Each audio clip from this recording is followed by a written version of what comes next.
Ever since Ronald Reagan won the presidency in 1980, conservatives have increasingly been at odds over what it actually means to be a conservative. On economic issues, conventional thinking had been to reduce taxes and the size and scope of government above all else. But over the last decade, there developed a school of thought among some conservatives that big government was inevitable. So conservatives should change their thinking, essentially throw up the white flag, and employ that big government to achieve their own objectives, like a more well-funded military, education programs like No Child Left Behind, which sets national educational standards, and health initiatives like the massive Medicare prescription drug program. On foreign policy, so-called paleoconservatives gave way to so-called neoconservatives who rarely saw a foreign conflict in which they didn't want us to participate. And on social issues, after some sustained outrage on the abortion issue following Roe v. Wade, mainstream conservatives essentially took the issue off the table because it's too controversial. And there seems to be a building consensus that gay marriage is the wave of the future, so it should not be actively opposed by mainstream conservatives. Divisions developed between these so-called economic, foreign policy, and social conservatives, divisions that led to a Republican collapse in 2008. We must demand that the Republican Party offer the real and consistently conservative solutions that are no longer optional but vital. This is what Ronald Reagan did, and he united the party in spectacular fashion, winning overwhelming victories twice. But what does it really mean to be a conservative in 2011 and 12? Well, with the now unspeakably and dangerously large national debt, a world very different than it was during the Cold War, and new issues arising in the social realm, different times require different thinking and different leaders, but not different principles.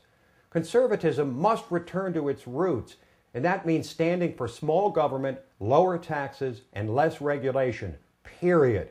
It must mean a commitment to permanently limiting the size of the federal budget to a percentage of the entire economy, to sound money, assuring it through planned periodic audits of the Federal Reserve, to fiscal restraint in every realm of government. Conservatives must capitalize on the constitutional consciousness that has arisen in the last few years, particularly regarding the 10th Amendment, and insist that control of more and more programs such as Medicaid be handed back to the states where they belong, and that citizens consistently be challenged to take greater control of their own lives.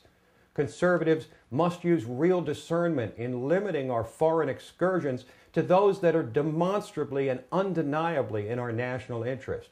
And we must locate our compassion for the least among us, not in government bureaucracies, but in generous and robust voluntary activities in the not-for-profit realm. While compromise in return for ultimately achieving our objectives is often necessary, we can no longer afford to compromise on first principles when our opponents are attempting to fundamentally transform America into a very different nation, a full-blown European-style social democracy. It is beyond time for those of us who call ourselves conservatives, libertarians, and constitutionalists to get back to our roots. This is what Ronald Reagan successfully inspired us to do.